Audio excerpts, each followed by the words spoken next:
Okay. 1, 2, 3, 4, 5, 6, 7, 8, 9, 10. All right.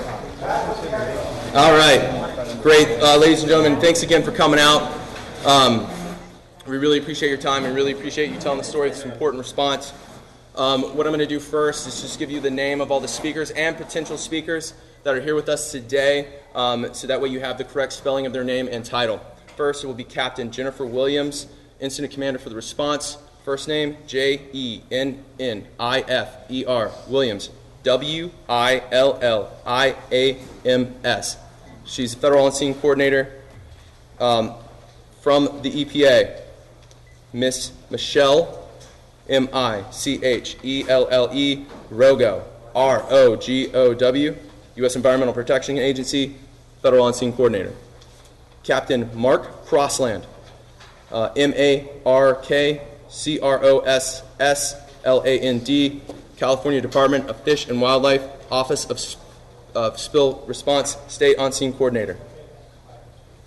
Miss Mona Bonty, Mona, Monabonty, California Office of Emergency Services. Mr. Eric Jelstrom, that is ERICHJELSTROM, State Park Superintendent. Mr. Patrick Hodgkins, Plains All-American Pipeline, PATRICKHODGINS. Mr. Rick McMichael, RICK, M, lowercase c, capital M, ICHAEL, Senior Director of Operations of Plains All-American Pipeline. Miss Kathy Janeka Dykes, Kathy is KATHYANEGA-DYKES, from the President of Visit Santa Barbara. Also joining us is Mr. Christopher Hoydell. Christopher is traditional spelling. Hoydell is Hoydal. He's the Director of Pipeline Safety, Department of Transportation. Ladies and gentlemen, just to review the ground rules one more time, please silence all your cell phones. We're going to have some brief comments from our Unified Command and from some subject matter experts to talk about some specific things that we're doing and seeing out on the water and on the beaches and near the pipeline. And then we'll open it up to Q&As and take as many Q&As. So we're going to limit it to one question and one follow-up question per reporter for about 30 minutes. With that, it's my pleasure to turn it over to Captain Jennifer Williams.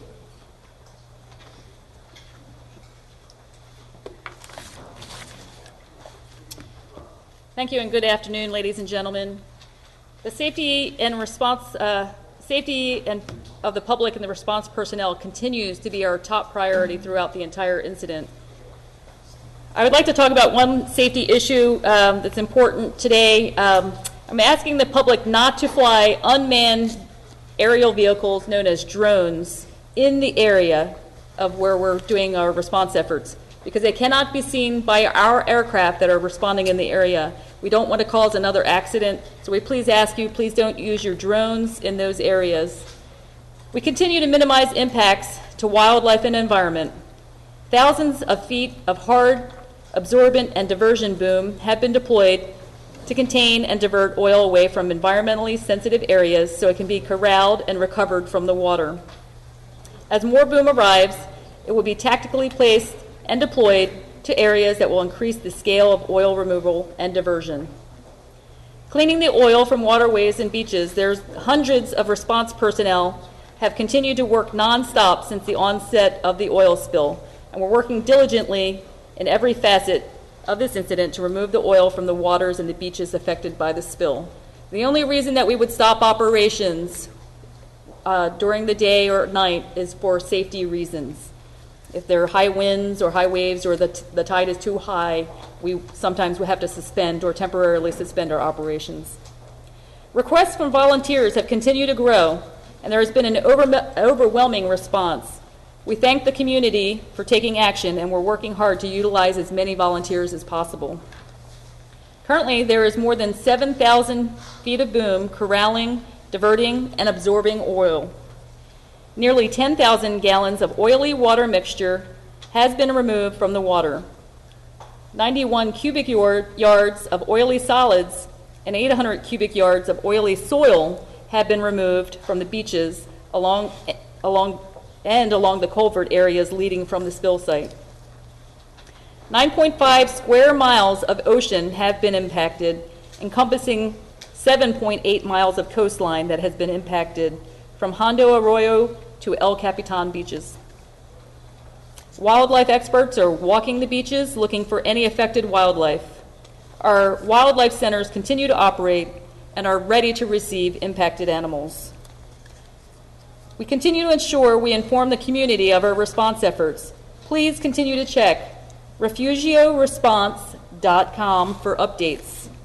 The Unified Command continues to be aligned in our priorities, and we're making progress towards response efforts.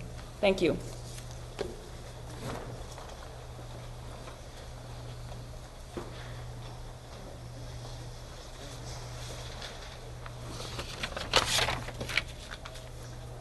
Good afternoon.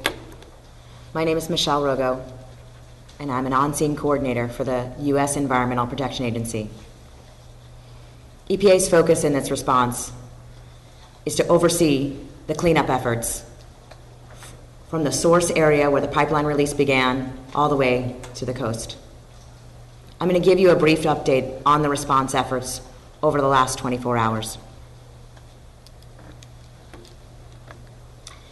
Excavation continued in the source of the release throughout the evening last night in an effort to expose the pipeline so that work could go on today in the pipeline release area. Contaminated soil was excavated and put into bins and is being stored on site, awaiting final disposal. In addition, cleaning of the culvert, which runs from the top of the bluff toward the highway, was also completed during the night last night. We are continuing to maximize what we can do both during the day and in the evening hours. Currently, our progress is not only focused on the efforts in the release site area, but also now moving across underneath the highway. And EPA and these responders appreciate the cooperation of Caltrans, Union Pacific Railroad, and the California Highway Patrol in allowing and facilitating access to these private areas which are necessary to clean up what has been impacted underneath the highway and along the rail line. We've been talking a little bit of volunteers, and I wanted to discuss one of the ways in which volunteers have been integrated into this emergency response. Tribal members from the Chumash tribe have been trained and are assisting with our cleanup crews in order to identify cultural resources which may be important to tribes and the tribal population in this area. We've been appreciative of their cooperation and their support in this endeavor, and their efforts have been helpful in moving this process forward while continuing to protect the cultural resources of this area. EPA continues to work with our state, federal, local, and the responsible party to work forward toward a cleanup of the entire area from shore all the way to the release site. And with that, I want to take an opportunity to introduce Chris Hoydal of the U.S. Department of Transportation Pipeline Hazardous Safety Administration. He is the Western Regional Director, and his team is now on site and has been on site to provide information and gather information on this pipeline itself. So I will leave that to Chris. Thank you.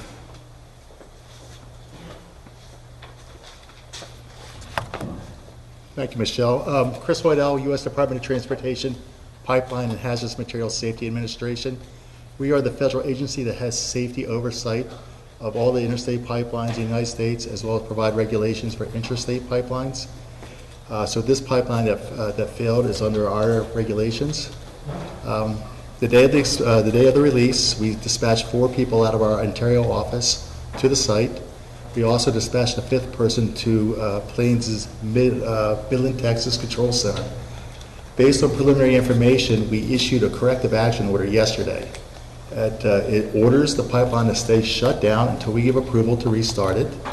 It orders that the failed pipe section, when exposed, gets sent to metallurgical testing, and within 10 days, they have to remove all the remaining oil in the pipeline between Las Flores and Gaviota and fill it with an inert gas.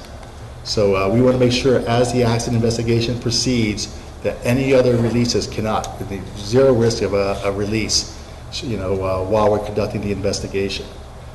The corrective action order has numerous other requirements.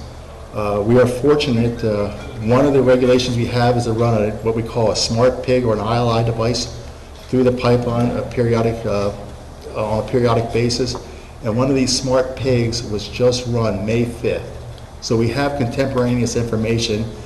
We are evaluating, not only are we asking Plains to evaluate it, but we're going to be bringing in our own third-party expert to evaluate those ILI or pig runs. We want to know whether any other similar anomalies exist on the pipeline. Other things that will be required is to fix any anomalies. Any other factors that led to the accident will be required to be addressed before they're even allowed to be considered for restart. Let's see, any other things.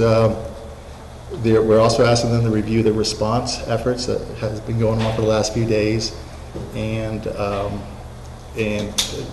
go back and look at all past incidents, going back to when it went into service in the late 80s, to make sure any other causes of those incidents are addressed. If you want to see this corrective action order, it's on phmsa.dot.gov.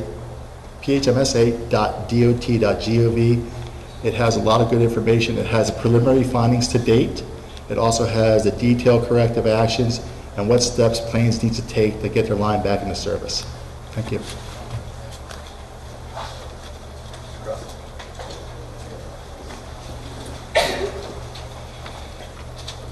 Good afternoon, everyone. I'm Mark Crossland. I'm a captain with the Department of Fish and Wildlife, Office of Spill Prevention and Response, and I'm in charge of our enforcement division here locally. The California Department of Fish and Wildlife is working hard to care for the environment. It's an environment which includes wildlife as well as human lives during this incident. The effects of this oil are not just limited to the local community, but are really felt around the world. And I want to add that we're very thankful to the people here in Santa Barbara who have offered tremendous support during this response. Our volunteer line is yet overwhelmed, and we ask the Santa Barbara community for their patience and as we address and try to resolve the volunteer aspect soon. Pre-trained wildlife volunteers from the Oil Wildlife Care Network are performing the capture, recovery, and rehabilitation efforts for impacted wildlife. Today, the California Department of Fish and Wildlife hosts a media tour of the San Pedro facility where the care of the oiled wildlife continues. As a reminder, the public should not attempt to rescue wildlife themselves, but call the Oil Wildlife Care Network at 1-877-823-6926. And please allow the trained individuals that are trained to respond and care for these animals. Now it is my pleasure to introduce Dr. Mike Zaccardi with the University of California at Davis, who can speak about the wildlife rehabilitation process and recovery. Thank you. Thank you. My name is Mike Zaccardi. I'm from the UC Davis School of Veterinary Medicine. I'm the director of the Oiled Wildlife Care Network. As of this morning, our expert teams have captured 6 live oiled brown pelicans, and they are currently in care with our staff and our volunteers at our San Pedro facility. We've also captured 1 live oiled California sea lion, and it's been transported to our facility in San Diego. Additionally, this morning, we did collect 1 dead common dolphin. It does not appear to have external oil present, but we do have a veterinary pathologist that is going to be doing an internal examination to see if that animal did ingest any oil. Also, just before this press conference, and it's not in your packet, we did receive confirmation that we've collected 2 additional live oiled marine mammals, 1 elephant seal and 1 California sea lion. Those 2 animals will be transported to our facility in San Diego, where again they will receive expert care. All of these animals will be going through an extensive process with our trained staff and volunteers, getting them stable, getting them healthy, cleaning the oil off of them, returning to normal function, and then eventually returning them back into a clean environment. And with that, Responsive. Good afternoon. My name is Mona Bonte. I am the Southern Regional Administrator for the California Governor's Office of Emergency Services. On behalf of Cal OES, I want to thank all of the first responders, the coordinating agencies, and most importantly, the volunteers for all their hard work and dedication in response to this incident. I also want to thank you, the media, for their help in getting information to the public. That is an important role, and we appreciate your help and support in that area. The California Governor's Office of Emergency Services recognizes that addressing the situation will take time. We are prepared to provide additional support through the tasking of state agencies or the state's mutual aid system as needed. I know the beach has endless childhood memories for thousands who both live and vacation in the area. As I said yesterday, Californians have proven to be resilient, and I am confident that we will continue to be resilient as well as the environment. Thank you. Mr. Gelson. Good afternoon. My name is Eric Gelstrom. I am the Sector Superintendent of the Santa Barbara Sector. El Capitan and Refugio State Beach are areas within my responsibility. As you know, as a result of this spill, we've found it necessary to close those 2 beaches to day use as well as camping. Based on our continued assessment of the spill, we found it necessary to continue that closure until June 4th. I want to emphasize to you today that this is just a state park closure. This does not impact the Channel Islands National Parks or any other county parks at this time. State parks will continue to assess the status of the cleanup. Our commitment remains to the safety of our public and first responders, as well as protecting the natural and cultural resources. Thank you. Good afternoon. My name is Elsa Arndt, and I'm an emergency manager with the Office of Emergency Management, and representing this community as the local on-scene coordinator and unified command, alongside federal and state coordinators and responsible party. Just wanted to let you know that we have activated our EOC in support of this incident, and very fortunate that we have a spot in Unified Command to be involved in decision-making process for our county. So again, thank you for everyone for your understanding and your patience. Thank you. Good afternoon. I'm Rick McMichael, Senior Director of Operations with Plains All-American Pipeline. Today was a very productive day on the water and on the land. We began to see the impact the extra responder resources were on the cleanup. 28 more bins have been filled with contaminated soil for a total of 145 bins. 2 more bins have been filled with oil beach material for a total of 11 bins. Currently, there are 9 vessels working on the water, and they've recovered very little of the oily water mix today. We've reached a point on the water where there's not much oil that can be recovered by boom or skimmer vessel. Because of this, we will shift to other methods of ocean-going recovery. We continue to focus our efforts on the shoreline and removing their oil there. We are working with the California EPA to determine the guidelines we will use to clean other items on the shore that have been oiled, such as rocks.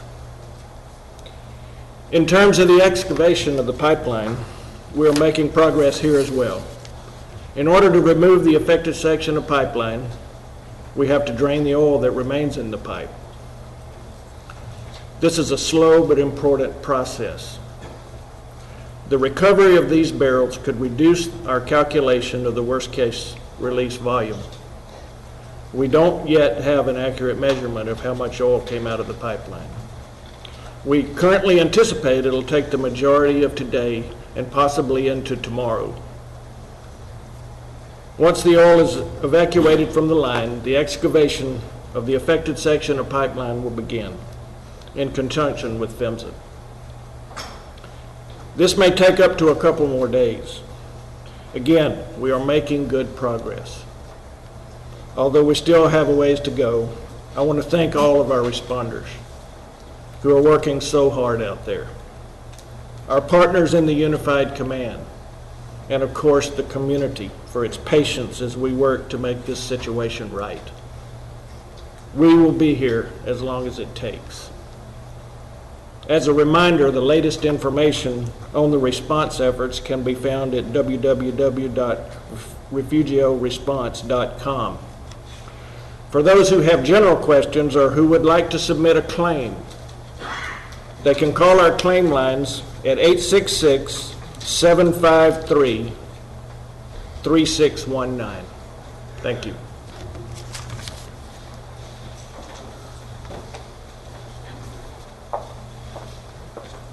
Good afternoon. My name is Kathy Janega Dykes. I'm the president and CEO of Visit Santa Barbara. Visit Santa Barbara, the official destination marketing organization for the Santa Barbara region, has been in constant communication with our visitor industry to assess the impacts of the oil spill on tourism in the region. And as of this morning, our hotels located throughout the region report no negative impacts on overnight stays and healthy Memorial Day weekend bookings. The incident, which occurred 23 miles north of Santa Barbara's core tourism center, is not impacting the visitor experience here. The message is simple and clear. Santa Barbara's visitor industry is open for business. Our primary goal during the recovery is to maintain accurate and constant communication between the joint authorities, local and state municipalities, visitors, and tourism stakeholders in Santa Barbara.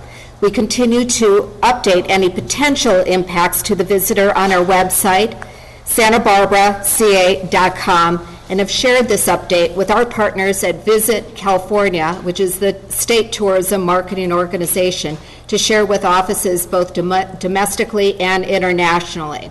We will continue to monitor the cleanup efforts and hope to welcome visitors back to Refugio and El Capitan state beaches. Mr. Stout's going to go over the trajectory of the oil and how we arrived at how the oil moved. Good afternoon. My name is Jordan Stout. That's spelled Jordan and I'm a scientific support coordinator with National Oceanic and Atmospheric Administration. NOAA has many different ways we can support the Unified Command and oil spills and to help protect natural resources and help restore those that are impacted by a resource. One of the roles that I can help provide to Unified Command and my coworkers that I rely on are for a number of different technical services, two of which are aerial overflight observation of oil and also oil spill trajectory forecasting.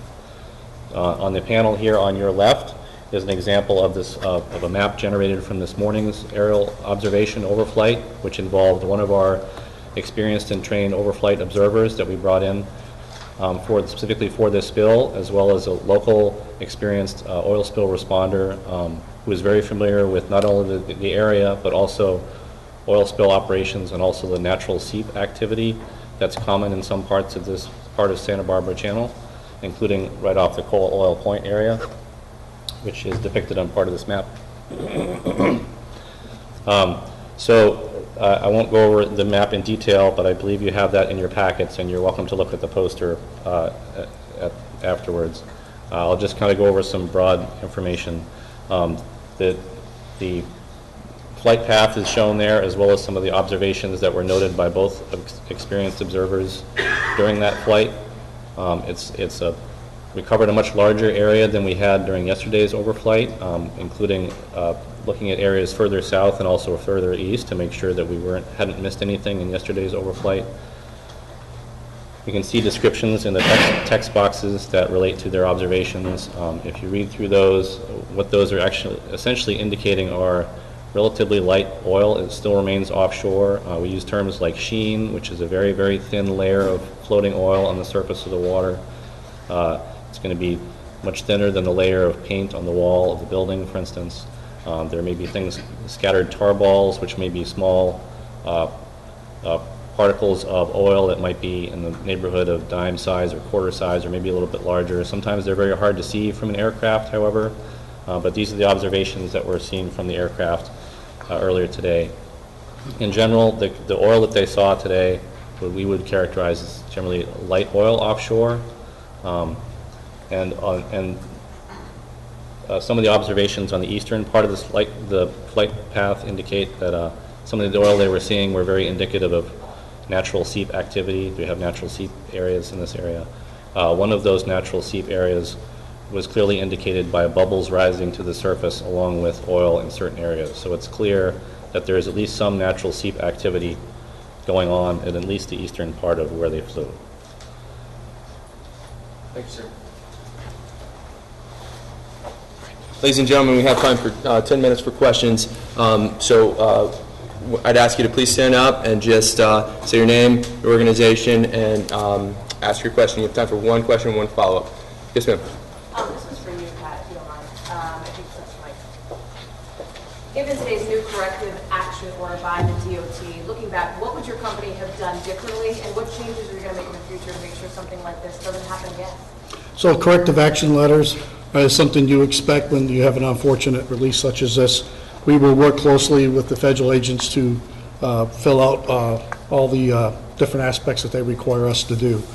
As far as what would we have done differently, again, until we understand what happened, it's going to take some time to determine the cause of this release, but once it is, we will work with the federal agents. All that will be transparent and available to the public to see what it was. What will you do differently down the road to prevent a spill like this in the future? Again, until we know the cause of this particular spill, we won't know what the action plan is going forward. But again, our goal is to continue to improve our integrity management program and to work towards goal zero. Yes, sir. Question for Captain Williams. You gave some figures, 7,000 feet of boom, 10,000 gallons of water removed, et cetera. But that doesn't really give us a good idea of how close you are to completing the job. Could you characterize how much work is left to be done? Are you 10% there, 50% there, or something like that? And my name is Rob Reynolds from Alpha Syria. Thanks. Thank you very much for your question. The spill itself, it has three main areas that we're focusing on. One is at the release site up on the hill past the highway. That's on the ground, soil affected. The other part of it is along the shoreline on the beaches and on the cliffs. And then the third area is the water itself, offshore. So the booms that we have a lot of different types of boom. We have boom for exclusionary to protect certain areas. We also had booms that could corral the oil so you could skim it off more easily, ocean boom. There's also sorbent boom and snare boom that helps soak up some of the oil. So there's many different types of boom that you would use for different types of oil or different settings. As far as how long this spill recovery will take, that's a really hard question to answer, because there's so many different things that will affect how we respond. It could be weather, it could be rain, it could be making sure that we have the right equipment, and we'll just see where that goes. But on the water recovery, based on the overflights that we've seen and what we're seeing out there now for the oil and the water, we're actually doing pretty well with that recovery. The harder part will be the shoreline, the beaches, the cliffs, and the soil up there on the land. I don't like to put a timeline on that because we want to make sure that we do it right, and it could take weeks, it could take months. And after we do the initial recovery part of it, we actually continue to follow up and do our shoreline cleanup assessment along the beaches and affected areas to make sure that there's no residual effects of the oil. So that's why I say it could take months. Yes, ma'am. So I wanted to know, you said you still have no idea of what caused the problem on the pipe? Yes, we're currently in the process of excavating the pipeline. We still have yet to find the actual release point. Once we do that, we will work with PHMSA, who will also have a third-party consultant in here to take the piece of pipe involved to a third-party lab where they'll have metallurgical engineers look at that piece of pipe to determine what exactly caused the release.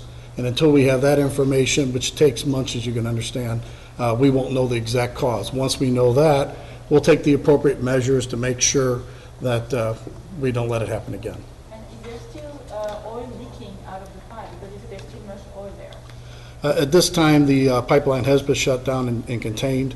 And again, we're going to take a very slow process to make sure we don't allow any more liquids to release from the pipe. We do know there is more product left in the pipeline that is going to have an impact on what the total leak was. And until we have that information, we're going to make sure we do this in a slow, safe process. Javier? Yeah, Javier, Canada Time. So you say that 9,400 gallons of oily water mix has been recovered.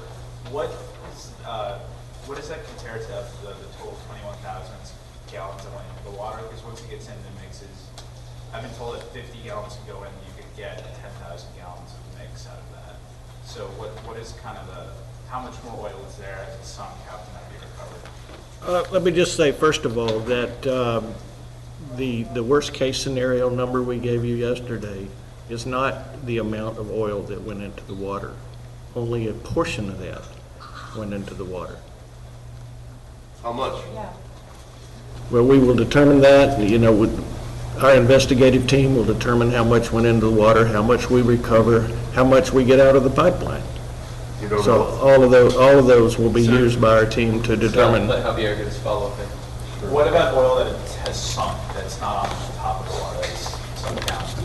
How can that be recovered? Well, I can't speak to that because I don't know that we've determined that it's there. Yes, Mr. Ross? Scott Robb, Washington Post. Mr. McMichael, you said that at this point, skimming and booming isn't going to be very effective as far as moving oil from the water. But you guys are bringing in, 15 more skimmers? I mean, is that too late? I mean, should they have come earlier?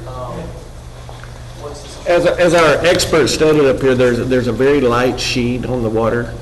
Today we have very heavy boom out doing operations on the water. So we'll work with the Unified Command and the Coast Guard and the experts here to determine what method will be more effective going forward. Okay, so the skimmers are on their way now. If they were here before, would they have been more effective? Would they have removed more oil? We have plenty of resources here. We ordered additional resources because you never know. We want to have plenty of resources. We don't want to be slowed down. We don't want to be delayed by lack of resources. So we ordered everything we need. We have plenty of resources out there today for what we're doing today, and we'll have plenty of resources on shore for the decisions we make going forward with regard to recovery methods. Could they have been ordered earlier? They're en route now, and they were, like I say, that we're working with the Unified Command to determine what methods will be most effective, what methods will be as quick as we can move. We want to use those methods, so when we determine what methods we want to use, we want to get those materials coming this way. Let me get somebody who has the top review. Yes, Tom Bolton with News Talk. I'm wondering if Mr. Stout could address the likelihood of the oil affecting beaches down the coast and also the Channel Islands. Okay, so what I talked to you before is what oil had been observed during the overflight this morning. Generally in oil spills, the two main physical forces that are going to move oil on the water are wind and current. In this area, the local currents are relatively weak, and so the oil movement is going to be primarily driven by local winds. In our trajectory forecasting, our oceanographers have been in close contact with the local National Weather Service office to make sure we're up to date on what the local forecasts are in general over the next few days. The winds are going to be blowing from the south and from the west and the southwest.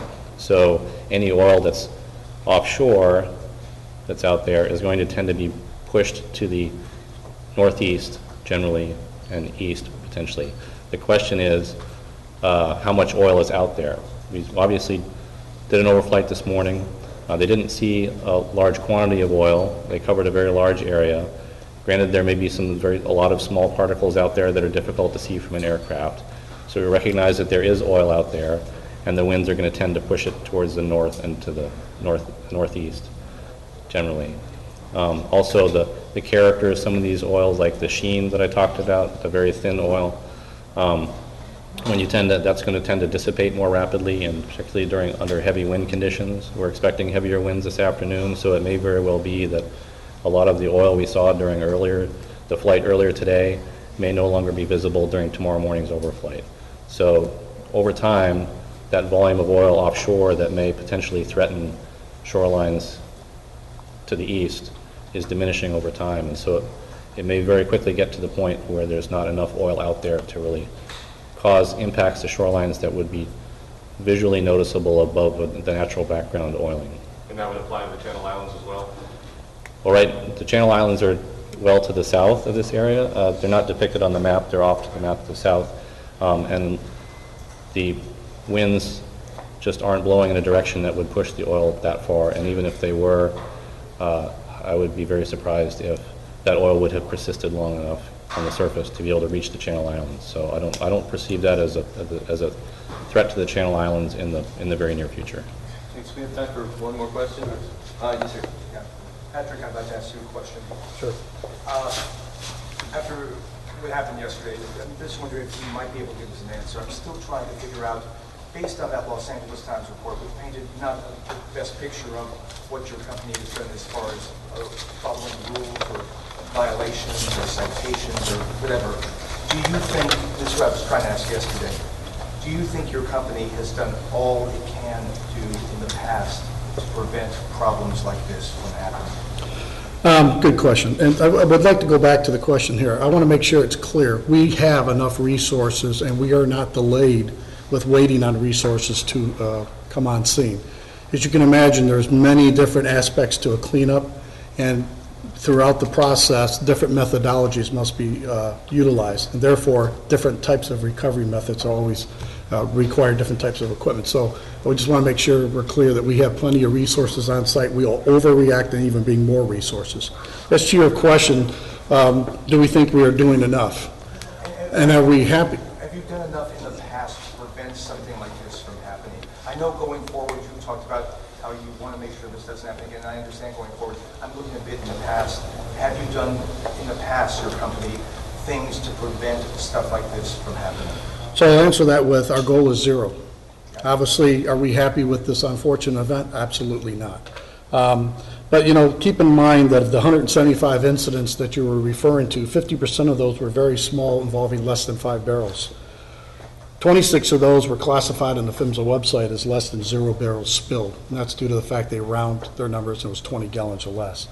20 of those incidents involved a release of 1 barrel, and 16 of those incidents result in the release of 2 barrels or less. As regarding the Times report about property damage, there's a lot of variety of factors that go into that estimate. Without burdening with all the details, but the vast majority of that 23,800,000 you reported was not damage to the public or even third-party property, but instead the economic impact of Plains Pipeline. So I'm trying to put it more in context. But again, our goal is zero. None of us, nobody in our industry wants to have an incident, and obviously the residents don't. But again, I think the patience of the community, the experts here that have responded, and again, we deeply regret this unfortunate event. We're going to be here until it's taken care of. We're not leaving until it's back to the way it was, and that is our commitment. Can I ask a follow-up, though? Just to clarify, in the LA Times article, it was, like I said, you were presented, I think they portrayed you as the fourth, with a ratio of the fourth biggest violator in the basically companies in this field. Do you feel you've been unfairly characterized as a company that may not be a company that cares or skirts the issue of safety? I'll let the LA Times kind of stand behind their article themselves, but what I will tell you is this. Plains All-American Pipeline is one of the largest midstream operators in the United States. And yes, while we've had a number of releases, as you reported, we're also much larger than those other companies that we were compared to. Substantially, half of these, most of these companies that we are compared to have half the amount of pipelines. So therefore, with double the number of miles of pipelines, unfortunately, incidents have occurred. The larger and more of those can be with us. Ladies and gentlemen, that's all the time we have today, but what we'll do is I'm going to stay behind. I'll answer any follow-up questions that you may have, and if we don't have the information here, I can't give that to you.